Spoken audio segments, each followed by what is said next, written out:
구독과 좋아요는 저에게 큰 힘이 됩니다. 안녕하세요. 부동산 뉴스를 읽어주는 박 팀장입니다. 2월 11일 오전 부동산 헤드라인 뉴스를 브리핑하겠습니다. 첫 번째, 전세값 오르자 강남권 반전세 급속 확산. 내용을 보니까요, 그때 이제 헬리오시티 얘기가 나왔는데요. 제가 그 헬리오시티 처음에 그 보통 우리 중개업자끼리 얘기하는 게 이제 입주장이라고 합니다. 그게, 제 작년이었죠. 2018년도부터 입주를 이제 하는 건데요. 그때 제가 물건들을 정리를 해보면요. 전세보다 반전세가 더 많았습니다. 그냥 저 비판을 하고 싶으니까 전세값 오르자 강남권 반전세 급세. 왜 전세값이 올랐을까요? 그 전에 이제 하려고 싶은 얘기는 아파트값이 폭등을 했다. 정부의 정책이 잘못된 걸로 전세값이 올라가기 때문에 서민들이 지금 반전세로 살고 다 월세로 바뀔 거라 이런 얘기거든요. 제가 어저께도 엊그저께 일요일날 헤드라인 뉴스 브리핑할 때도 말씀드렸지만 자연적인 현상입니다. 저금리 시대로 가면서요, 성장하면서 전세가 있는 나라는 없잖아요. 그러면 당연히 금리가 낮아지게 되면 우리나라도 전세는 사라질 수밖에 없습니다. 목돈이 필요하니까 아직도 전세는 놓긴 하지만은 반전세가 추이로 가다가 언젠가는 월세로 바뀔 확률이 상당히 높습니다. 너도 잘 살자고. 저도 잘 못 삽니다. 근데 자연적인 현상일 수밖에 없어요. 왜냐면 저금리니까 웬만한 집주인도 보증 많이 받으려고 하지 않습니다. 그런 현상인 것 뿐이지 꼭 그 이유만 때문에 집값 폭등으로 인해서 그런 건 아닙니다. 전 재작년에 봤어요. 전세보다 반전세가 더 많았었습니다. 월세가. 잘 알지도 못하고 어떻게 하면 비판하고 싶으니까 저는 그 현장에 있었거든요. 기자분 그 현장에 계셨어요? 아니, 어떻게든 비꼬려고 하는 거 보면 참 웃깁니다. 노도강, 그러니까 저기 보시면은, 강북, 도봉구, 노원구를 닮은 수용성인데, 수원에 있는 영통이나, 용인에 있는 수지, 성남에 있는 이제, 분당 쪽이겠죠. 버블 세븐 재현날 그 정도는 아닙니다. 다른 데 오른 서울에 많이 오른 거에 비해서는 그렇게 많이 오르는 건 아니에요. 제가 전에도 한번 계속 제가 12월 16일 대책 이후 2020년은 어떻게 변할까에 대해서 제가 여러 파트로 해서 많이 설명을 드렸는데요. 제가 봤을 때는 6월까지는 변동사항은 거의 없을 것 같아요. 지금 현재는 코로나 바이러스 때문에 좀 문제가 되지만, 나라에서 6월달까지 한시적으로 양도소득세 완화를 해줬습니다. 다주택 가지고 계신 분들한테요. 그때까지 팔라고 기회를 줬는데, 그러면 전체적으로 다 옥죄해버리면 아예 그냥 팔지도 않을 수도 있거든요. 그래서 제가 그 유예기간이 한 6월달까지 되지 않을까. 4월엔 총선이 있고요.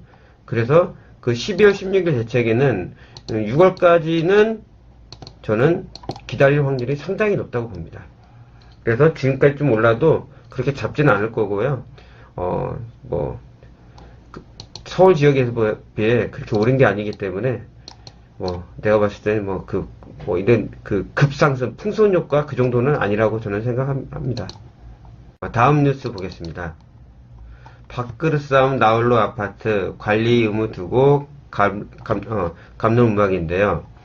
보통 이제 150세대 미만 정도 이게 나홀로 아파트가 상당히 있는데, 솔직히 제가 권유하는 투자 쪽은 아닙니다. 오르지를 않아요. 아파트는 같이 있어야 되거든요. 일단은 네임밸류도 있어야 되지만, 세대수가 어느 정도 형성돼 있어야지 그 안에 커뮤니티도 형성돼 있는 거잖아요. 나홀로 아파트는 이제 올라가기 쉽진 않은데, 이제 이 내용을 보니까 뭐냐면은, 이제 관리 의무 주택관리사를 써야 되는데, 보통 주택관리사가 이 사람들이 주민들이 있으면 거기서 이제 뽑는 게 아니에요. 이거를 관리하는 업체들이 따로 있습니다. 그 사람들이 이 사람들한테 고용을 하는 거예요. 고용 관계예요. 쉽게 말해서 이 사람들한테 딱 빨대를 꽂고 그 사람이 월급 받으면 거기서 커미션 다 빼갑니다.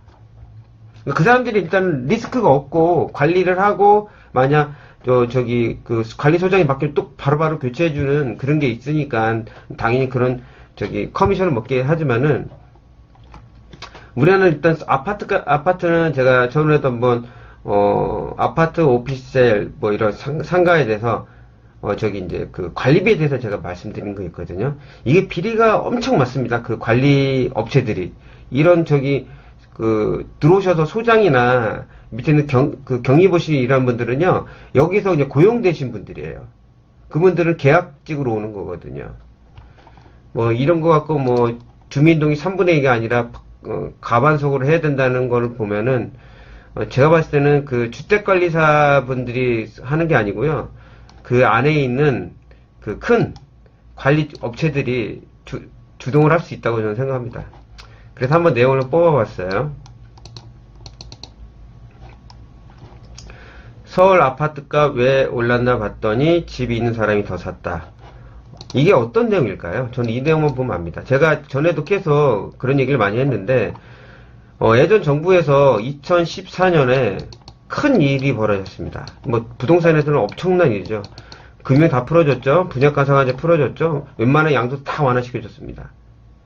그 후로 대출은 쉽게 받을 수 있고 1년만 가지고 있으면은 1년만 보유하면은 40% 50% 매겼던 세금을 일반 과세로 돌렸어요. 이러니 있는 사람만 더 사게 만들어 놓은 거예요. 그때 세상이. 처음에는 그게 벌어지지 않았지만 그 후로 2014년 후로 2015년부터 해가지고 향후 한 3년 동안 폭발적으로 부동산이 난리도 아니었습니다. 뭐 상가, 사무실, 오피스텔, 아파트. 왜냐하면 대출이 너무 자유로우니까요. 그러면 누가 사나요? 있는 사람이 더 삽니다. 일명 갭투자라고 하죠. 지금이 이번엔 작년 12월 16일 대책에서 전세자금 대출 받으면서 갭투자 막는 거 다 막았죠. 원래 그 전에 옛날에 있었던 거예요. 이 정도로 강력한 건 아니었지만 그래도 아주 있었어요. 그걸 2014년에 풀어주면서 그 후 다주택자분들이 더 많이 샀습니다. 그리고 많이 재미를 봤죠. 어쩔 수 없는 현상이에요. 근데 그거에 대해서는 비판을 안 합니다. 그 기자분들이. 왜일까요? 요즘 기득권이 더 많거든요. 들어보니까 좀 이해 가시죠? 그 전에 절대 풀어주지 않았던 그거를 그 전 이박 시대 때 다 해준 겁니다. 엄청난 거죠. 그 후유증이 온 겁니다. 그걸 이제 더 이상 하다 보면은 일본처럼 완전히 장기 불황이 오고 나라가 가게 대출받아서 집 사라고 그 박근혜 정부가 다 풀어준 거잖아요. 그걸 막은 겁니다. 네, 다음 뉴스 보겠습니다. 2차선 도로 한가운데 설치된 펜스에 뿔난 주민들 대책 요구. 뭐냐면요, 부산 쪽인데, 일단은 알박기 식인 거죠. 보통 우리가 이제 어떤 걸 개발을 할 때 좀 더 돈 더 달라. 그러다가 손해본 사람도 상당히 많습니다. 이분이 그냥 자기는 어떻게 할 수가 없으니까 아예 중간에다 이제 펜스를 쳐버렸어요. 그러니까 이게 살고 있는 주민들이 너무 힘들어 하죠. 제가 이런 경우를 너무 많이 봤습니다. 알박기, 그것도 아주 심하게. 가까운 거 보면 우리 제 기억 앞에 있는 그 푸르지오 오피스를 졌는데요. 돈을 많이 달라다가요. 그 빼고 줘버렸어요. 그러니까 거기 지을 수 있는 그게 안 돼요. 평수가 너무 작아가지고. 너무 많은 돈을 요구했죠. 또 옛날에 제가 부동산을 처음 시작할 때가 방배동 시작했는데요. 거기서 이제 금호건설이 진 게 있어요. 방배동 카페골목 시작하는 쪽인데, 그 카페골목 시작하는 그 금호건설이 진 아파트가, 아파트가 이렇게 똑바르지가 않아요. 중간에 뭘 파먹었어요. 그러니까 이쪽이 아니구나. 딱 졌는데 이렇게 졌잖아요.